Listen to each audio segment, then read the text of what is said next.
I want to dive into the top 4 habits that I see women doing over and over again that they think is helping them, but is actually harming them. I promise this is going to be so helpful for your energy and your hormones. And there are other dietitians who will disagree with me on these things. The diet industry is a multi-billion-dollar industry, but it has less than a 5% success rate. It's just a recipe for a hormonal shit show. Hello, welcome back to another episode of She's in Sync, the podcast for women looking to have a safe and empowering transition off of birth control and learning how to heal their hormones naturally. I am very pumped about today's episode. It wasn't one that I had planned, but I just have been talking to so many women recently in discovery calls and in my DMs and just in events I've been doing in the community, which really inspired this conversation because I've been talking a lot to people about and recognizing a lot of people are doing these so-called healthy habits that are actually hijacking their hormones and making their symptoms worse. And I really feel for people when it comes to this because there's so much information out there. We are inundated with so much information specifically around nutrition and health. And if you're watching this, I'm going to be using air quotes a lot, I feel like when I say health, because what we are taught is healthy a lot of times is not, and again is sabotaging our long-term goals, whether it's weight loss, getting our period back, balancing our hormones, healing our acne, transitioning off birth control, whatever that is. So I want to bring light to this conversation and really dive into the top 4 habits that I see women doing over and over again that they think is helping them, but is actually harming them.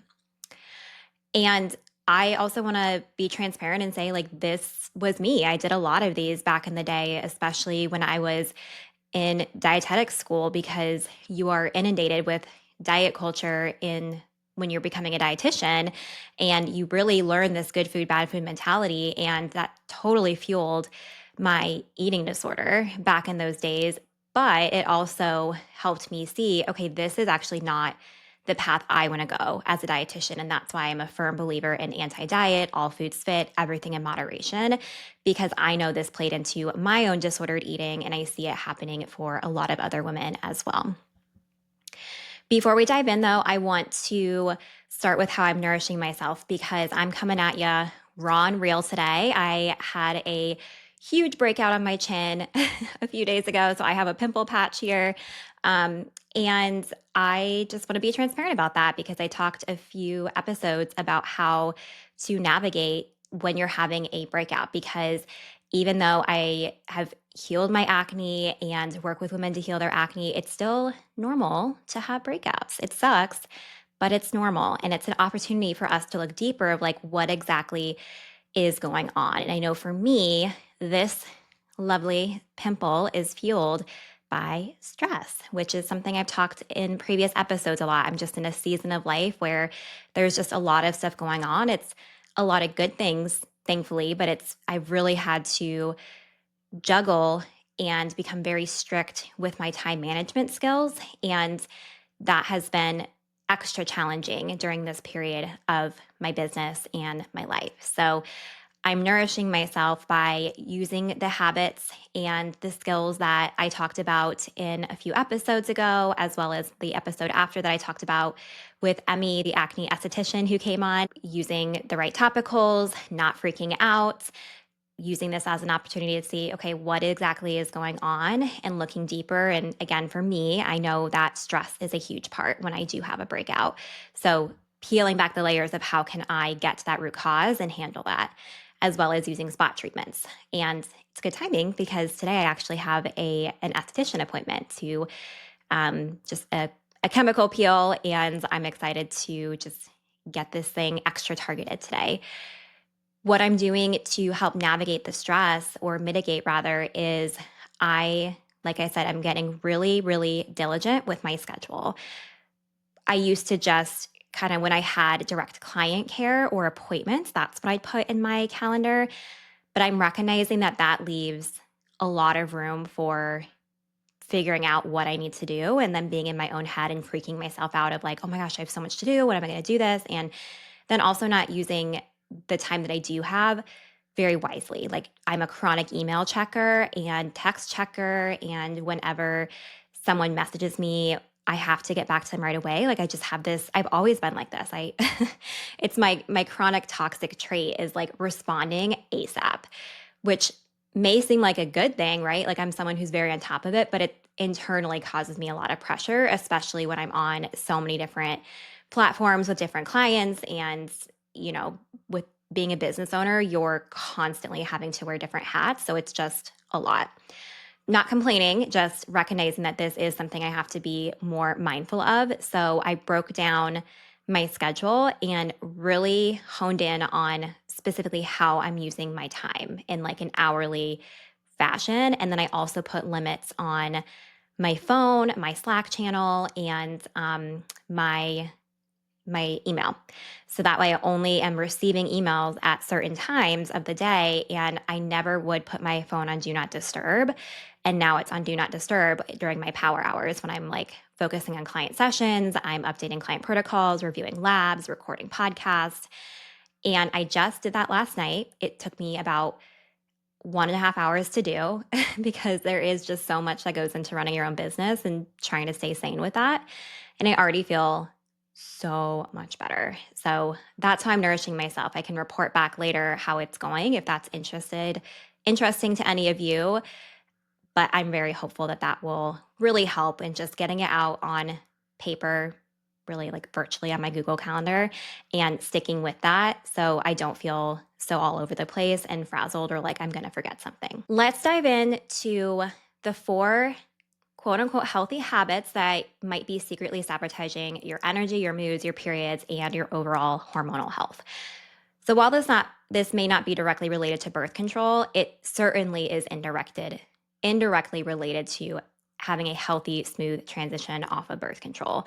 Because a lot of times women are put on birth control for reasons other than pregnancy prevention, which first and foremost is a sign. For example, if you have painful periods and you are put on birth control at like 12 or 13 years old to solve those, that is really showing me, okay, there's something much deeper that needs to be addressed. There's inflammation, there's mineral deficiencies, there could be so many different root causes, but the birth control isn't actually addressing those things.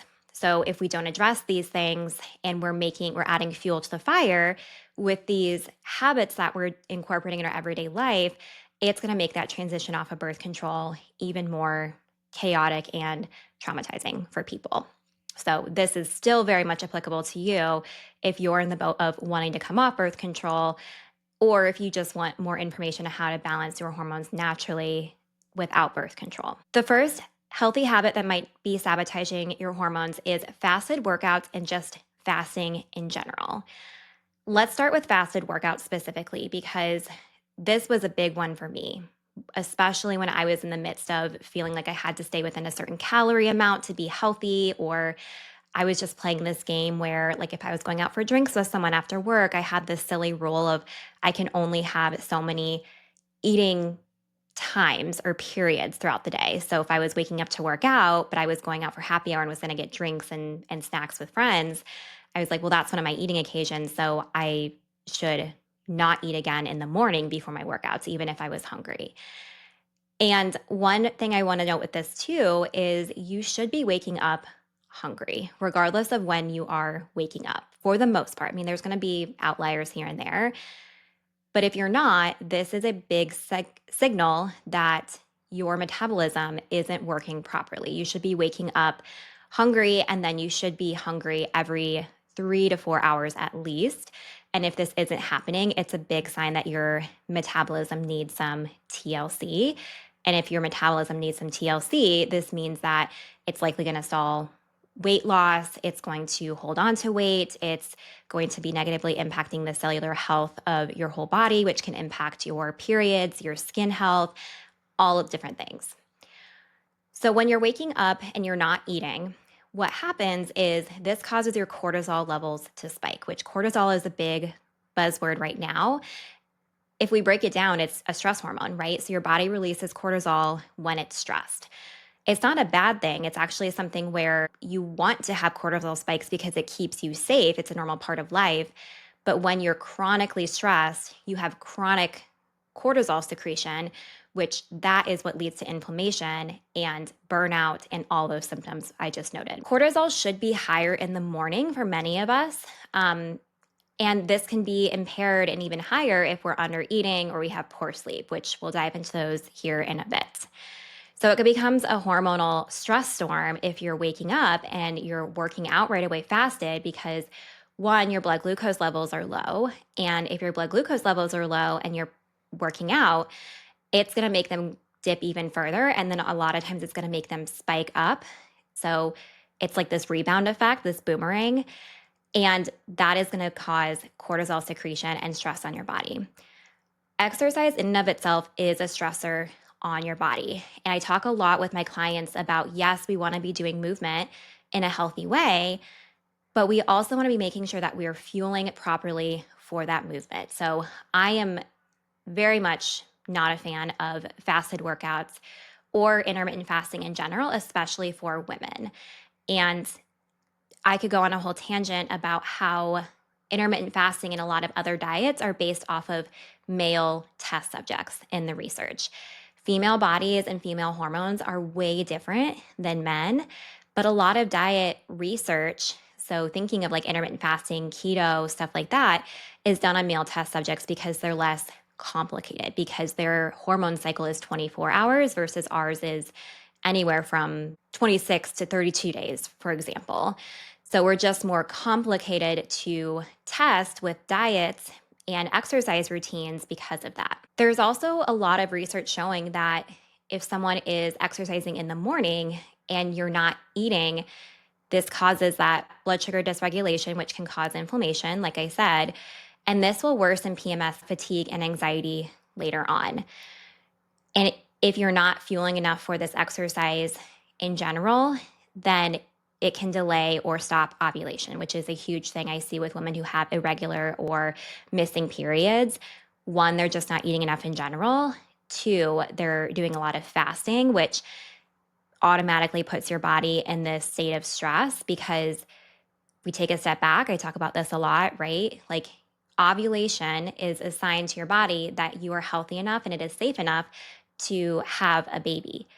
So whether you want a baby or not, right? Like that is physiologically what's going on. So if you're not fueling properly or there's this stress that's already heightened from lifestyle, compounded with the stress of exercise, compounded with not eating first thing in the morning when our cortisol levels are just naturally higher, it's just a recipe for a hormonal shit show. And the other thing too is if you're not eating after working out. So like the worst thing you can do is get up, have a fasted workout, and then not eat breakfast or just drink coffee. I want my women to be drinking coffee with something, whether it's a snack or with a meal, or even adding like cream and collagen to your coffee is better than just plain coffee or a latte. So, so important to have something first thing in the morning because it's also going to jumpstart your metabolism and it will set you up for those regular hunger and fullness cues throughout the day versus not hungry, not hungry, not hungry, starving, could eat anything and everything at 2 p.m. And then that cycle just continues throughout the rest of the day because you're just not eating enough. So your body is making up for lost time. And this is also why a lot of times women feel like they're overeating, but they're just eating a lot later in the day because they're restricting, whether intentionally or unintentionally, earlier in the day. And eventually the body's going to catch up and be like, hey, like you put me through a grueling workout. I haven't eaten anything besides coffee, which isn't nutritious at all. You can have coffee. I'm not saying it's not okay to have, but it's not giving you any carbs, proteins, or fats that your body needs. Your body is going to eventually catch up and say, I need nutrition ASAP. And that's why we also tend to lean more towards those unhealthy foods. And I hate to use that word because you guys know there's no good food, bad food in my book, but what people think are unhealthy. So like your sweets, your fast food, your candy, because that's going to give your body that quick energy very fast. I would recommend instead having something small before your workouts. So when I would work out in the morning, I would have half of like a Lara bar, which is like a fruit nut bar. It's super small, but it has carbs and a little bit of fat and protein for some staying power. but it's not heavy and it's not too much. And by the time I was done with my workout, I was and showered, I was ready to have my full breakfast. So have something small, even if it's a bite of a banana or like dried fruit. Just do something and then make for sure that you have a balanced meal after with carbs, proteins, and fats. I know this is super hard if you're used to just getting up, working out, and getting on with your day. So you might have to critically analyze your schedule and think about or prep things ahead of time for breakfast or put a bar in your car if you're like going to a workout class or something like that. Just think about it ahead of time, but I promise this is going to be so, so helpful for your energy and your hormones. Habit number 2 is cutting out carbs or fats or restricting any particular food for any particular reason. There are no good foods or bad foods. Everything can fit. Apples and peanut butter can fit, so can a piece of cake. If you deny yourself your favorite foods, you're either going to obsessively think about it, which isn't fun, or you're going to end up overeating it later. I see this all the time, and I work a lot with my clients of breaking down that diet culture language around food of like, this is a bad food, or this is a bad fat, this is a good food, this is a good fat. Basically, neck up versus neck down, your body utilizes everything the same way. So, like, neck up, you have all these toxic diet culture thoughts in your head that you've been taught from magazines, from doctors, from maybe even other dietitians. I mean, there are other dietitians who will disagree with me on these things, but I've seen through 10 years of clinical experience that I'm not right on everything. Don't get me wrong. Like, I'm always still learning, but like, I'm very firm in all of these things. Or maybe your mom or your partner. Like, we just have so much inundation of what is healthy and what isn't healthy, right? And that's why I believe the diet industry is a multi-billion-dollar industry, but it has less than a 5% success rate. I always tell people, you don't fail diets, diets fail you because they have less than a 5% success rate. And like, if you want to become a billionaire, like, come up with a diet. Seriously. you I would feel very corrupt doing that, but if you want to make a quick buck, like, you could do that because people are desperate for that quick fix and they're desperate to be told, eat this, don't eat that. But it's not as simple as that, right? And that's why people get on the bandwagon, they follow keto for a while, but then what do when they see a delicious piece of cake and their body is chronically deprived of carbohydrates, which is your primary source of fuel? Your body needs 45 to 60% of its calories coming from carbohydrates. You're probably gonna eat it and you might overeat and have like 3 different slices, or you might be like, F it, I already screwed this up, so might as well just keep going. I'm gonna buy the whole cake and eat it until it's gone, and then you feel horrible about it. So carbs and fats have like such a bad rap, and it's really, really sad because these are the 2 macronutrients. And when I say macronutrients, so your macronutrients are your carbs, your proteins, and your fats. And I am so over the high protein trend. Yes, protein is important. I think a lot of women are under eating on protein, but I think a lot of women are under eating on carbs and fats. And those are so important for ovulation, for your skin health, for period, for healthy periods. Our society tends to demonize those things. The truth is, your hormones are made of fat, and your thyroid and your metabolism needs fat and carbs to function optimally. I talked about this in the irregular period after birth control episode of there being research out there showing that even if you're eating enough calories, but you're not eating enough carbs specifically, you may not be ovulating, which is such a testament to how important carbs are for everyone, but especially women. And because they're so demonized, we tend to be under eating those, even inadvertently, but feeling like we're good. I If I had $1 for every time someone said, "Oh, well, I got the grilled chicken with the veggies for lunch, and then I had like a salad with no bread on the side, and I had the croutons taken off, and I did a hard-boiled egg for breakfast." I'm like, first of all, we are way under eating. Second of all, we need to bump up your carbs and your fats. When you restrict these things via clean eating or what you feel like is healthy eating, you could be suppressing your ovulation, which can cause irregular or missing periods, messing with your blood sugar. All carbs, proteins, and fats are really important for blood sugar, but I want to give a special call out to carbohydrates with this one because, especially if you are diabetic or you've had any blood sugar dysregulation, I'm sure you have researched, and a lot of places tell you, or your doctor might have told you even, cut back on carbs. What happens when we do this, though, is that you're going to have that same boomerang effect we talk about with the fasted workouts. Your blood sugar is going to dip because you need carbs to have balanced blood sugar. But I want you to have that in combination with a protein or fat, because the carbs going to bring your blood sugar back up. The fat and the protein is going to be what stabilizes it. So it's not this like quick up and quick down with your blood sugar with just, for example, eating an apple by itself. You're probably going to be hungry super quickly afterward and you're not going to be satisfied. So having an apple with a cheese stick or peanut butter or chomp stick, for example, that's going to have your blood sugar levels go up and then steadily come back down until it's the next time to eat. So when you're regulating your blood sugar, that's really helpful for overall hormone balance and reducing inflammation and stress on your body. So if you're not eating enough carbs, you're going to have that dip in blood sugar, and then your body is going to do this rebound where it's going to artificially elevate. You're going to go hyperglycemic with this. So that can cause a lot of sugar cravings too. So when you're not eating enough carbs, it makes sense. Your body is going to want those quick sources of glucose, which is the breakdown form of carbohydrates, to make up for the lack of carbohydrates it had earlier. It's also going to negatively impact your energy. I'm going to go specifically with the carbs in this one again. If you're not eating enough carbs, as I mentioned earlier, carbohydrates, you need 45 to 60% of your total calories should be coming from carbohydrates. They're that important. So when you're not eating enough carbohydrates, you are going to be low energy. And a lot of times I see women who are used to restricting carbohydrates, like for example, keto or intermittent fasting, low carb dieting, they're like, oh, I feel so great, right? Like on this.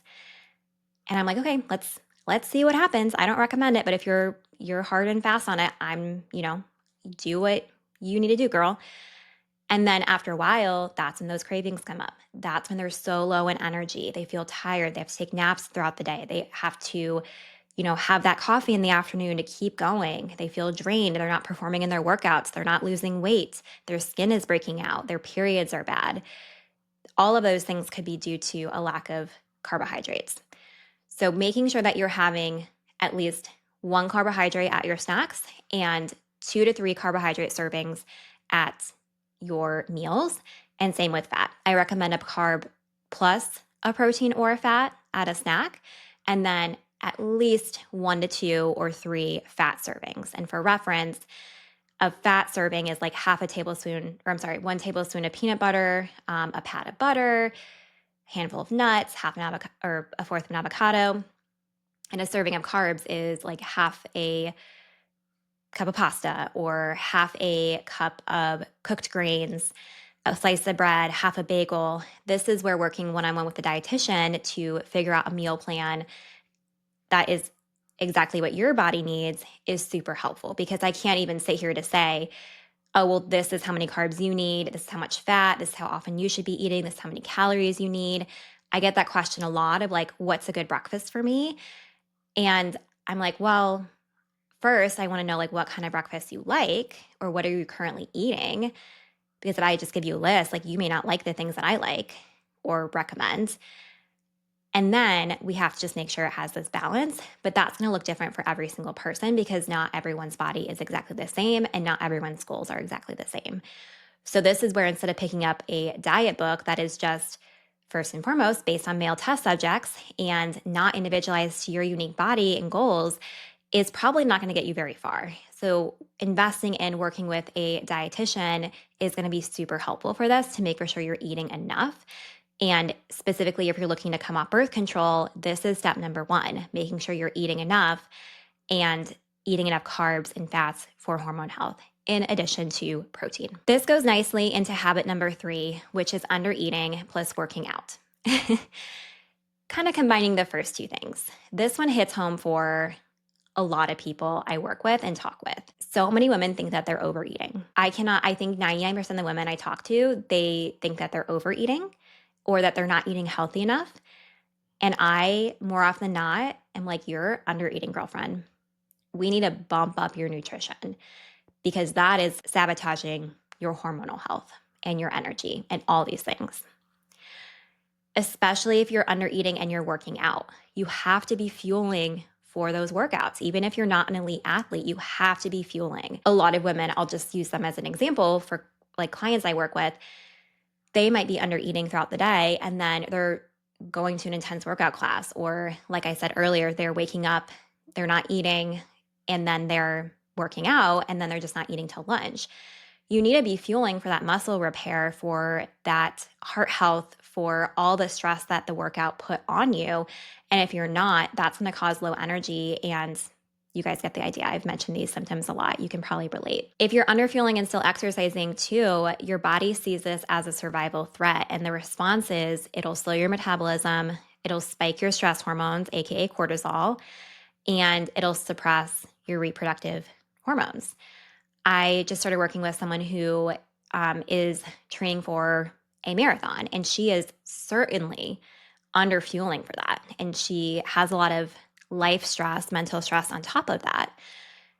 This is a huge driver in her chin and jaw acne that has never been addressed. Her cellular health is super, super poor. We have a lot of work to do with just re-nourishing her body, remineralizing her body, and repairing her hormone levels, because they are tanked from the amount of stress from her workouts and her training program, in addition to just under fueling for that and life stress. It doesn't just stop with make sure you're eating enough.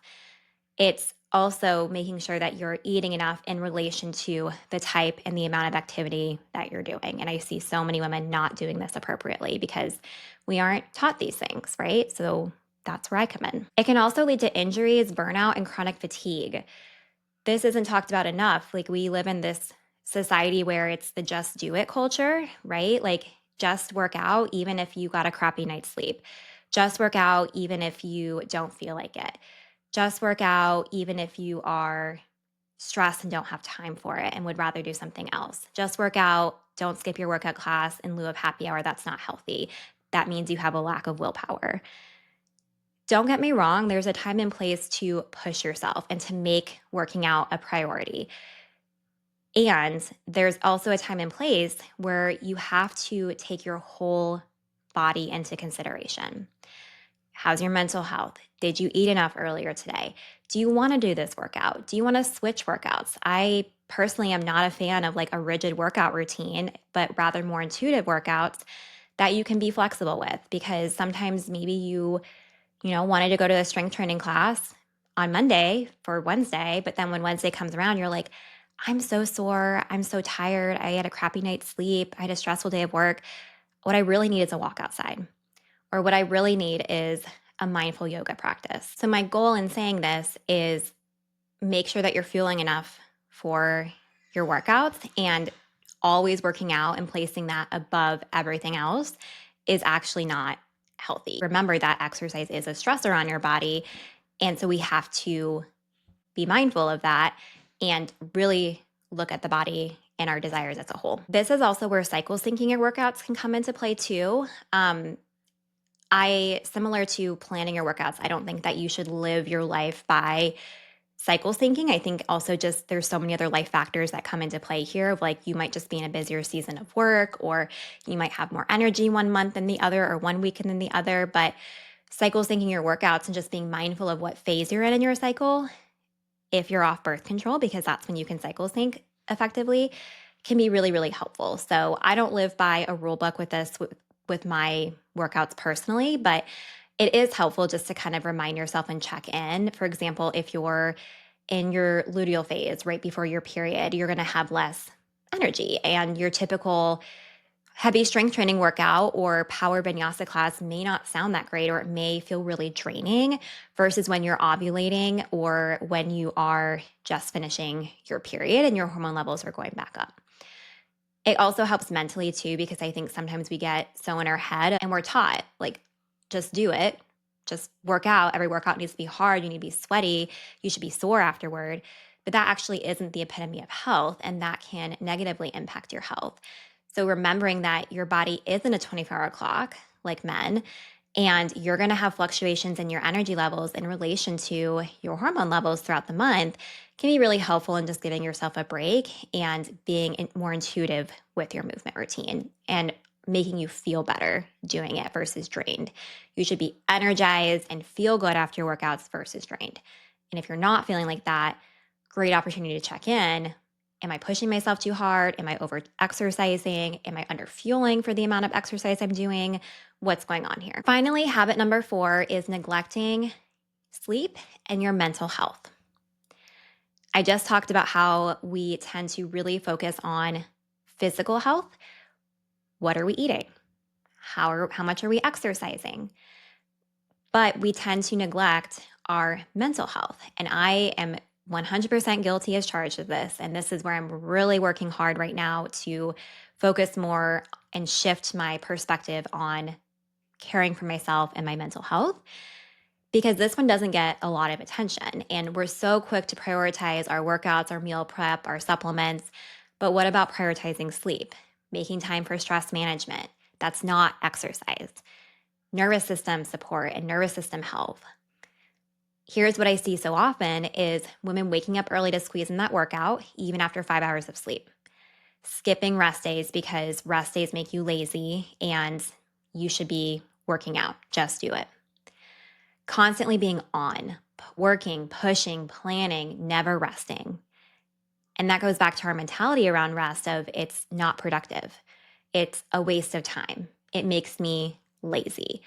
I've personally had to do a lot of work around this, specifically over the past couple years as I've shifted into owning my own business, because I could be working all the time. And I naturally have this personality where I feel like I need to be productive all the time to get everything done and to be the best business owner, partner, friend, person I can be. But that's been draining me in the process. And when I did my own functional testing, I saw that was a huge driver in my anxiety, obviously, and my acne and my chaotic periods when I came off birth control. So I've had to really diligently work on that.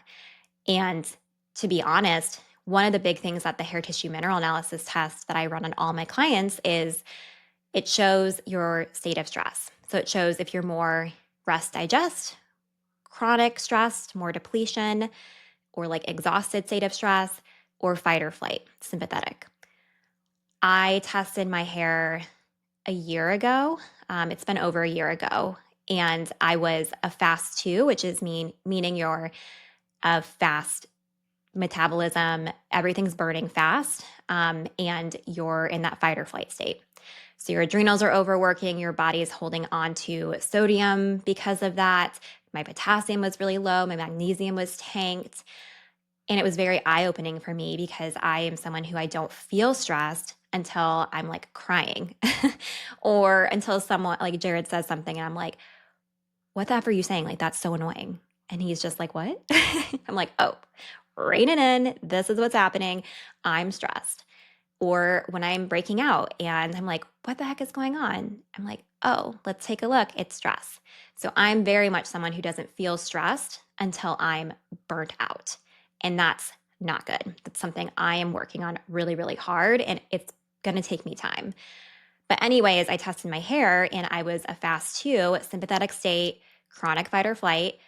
And I retested it a few months ago thinking, oh, I've been taking all these supplements. I've been really working on stress management as much as possible. I feel like I should be really good. I've been doing this for a year. And I always tell people don't retest your hair unless you've had at least 6 to 12 months of working on the protocol. So I went the longer period with it, just knowing I had a lot of work to do. So I retested and my levels were pretty much exactly the same. And I was so frustrated and I was like, I'm doing all the things. And I had to take a step back and realize it's stress. It's all the things I've been telling you guys over the past few weeks that I'm working on and just navigating as a semi-new business owner and type A person.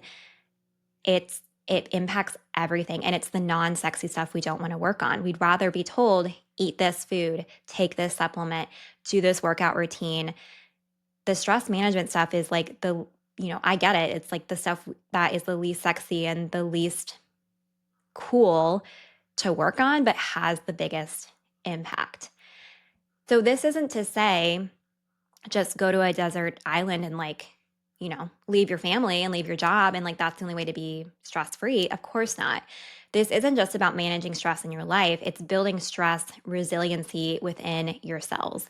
This is where the hair tissue mineral analysis is so, so helpful, especially for people like me who are like, I'm not stressed. And then we get the results back and we're like, you are very stressed, friend. And here's what we need to do about it. In addition to obviously stress management skills of like doing, going to therapy, doing hobbies, setting boundaries, offboarding things in your life, whatever that is, also building stress resiliency in your cells with specific minerals, specific foods. That's going to be really, really important because I know how frustrating it is when someone says, like, oh, just manage your stress. It makes you more stressed. I know when I was really deep in my acne struggles, that was a huge thing for me is when Jared would sometimes say that because he was trying to help, but it just pissed me off. But he would say, just manage your stress or like, don't stress about it. And I'm like, no, that makes me more stressed. And how do I do that? I already feel like I'm doing the best I can, but like focusing on not being stressed is making me more stressed.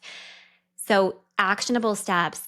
And I'm a big fan of what can you offboard versus what do you need to do? A lot of people jump straight to, I need to, you know, do daily meditation. I need to get massages and I need to add all these things. But a lot of times I see what's most effective for women is what can you offboard? What can you give to other coworkers to do? What can you know, have your husband or your partner do? What can you have your kids help you with? Or what can you have them take some responsibility for? This can be really helpful compared to what do I need to add? Because when you're already stressed and feeling like you don't have enough time, that's gonna just not work. It's just not gonna be realistic. So maybe think about what can you offboard first. And then when you have some space, that's when you can think about what can I fill this time with that's productive use of time. Maybe it's like me where you're setting boundaries with checking your emails and your availability, right? Like putting do not disturb on my phone today, even just being one day has been so helpful. Like not getting texts all the time, even though I like talking to my friends and getting those texts, right? It's so distracting and it makes me have this knee jerk reaction of I need to respond right away. I don't want to forget or be a bad friend or, whatever story you're making up. Also, reframing your thoughts around rest, whether it's rest from exercise or whether it's rest in general, how can you reprioritize that and rethink how you view that? I was in a yoga class one time and the instructor said something, it just hit home with me. She said, we charge our phones every single night or throughout the day when it's running low so that it can have the energy it needs to do what it needs to do, but we don't recharge ourselves. We're just constantly trying to be productive or constantly trying to be the best person or whatever. And that really stood out to me because I was like, that's so true. So taking time to have a weekend where you don't do anything, putting boundaries. For me, it's putting boundaries and not working certain days of the week. Some days on the weekends, I want to work. And some days I'm like, I am feeling really burnt out and crispy. I should not do this right now.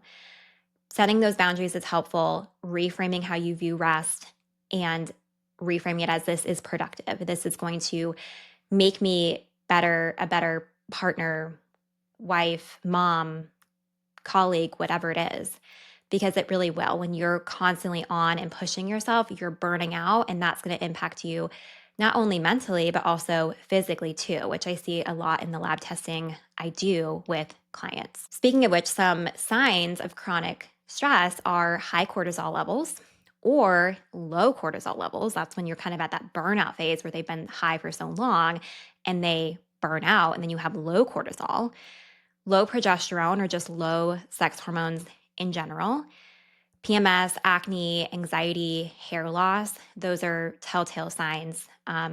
Also, missing periods or irregular periods. Those are all huge telltale signs that stress is a factor.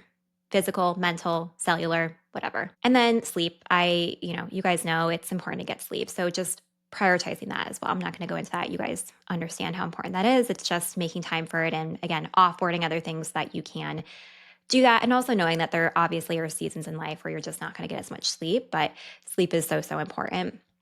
But don't stress about it. I know when I have like a fitful night's sleep, I would kind of this perfectionistic self of mine would come out and be like, oh, like that's not healthy. Like that's bad. And that would make you more stressed. And I'm like, no, like that's normal, especially if you have kids or, there's just gonna be times where you don't get as much sleep or seasons. But in general, you wanna make sure you're prioritizing sleep because it is so important for rest, rebuilding, all that fun stuff. So, in summary, the 4 healthy habits that might be secretly hijacking and sabotaging your hormones are fasted workouts or fasting in general, restricting specific foods, most likely carbohydrate rich foods and fats, under eating and over exercising in general, neglecting sleep, and your mental health. So, if you relate to any of these things, or maybe all of these things, know you're not alone. I've been there with some of these things, and a lot of my clients have been there. This is something that we work on deeply together in our one on one work to rewire the brain, build new neural pathways, build healthier habits.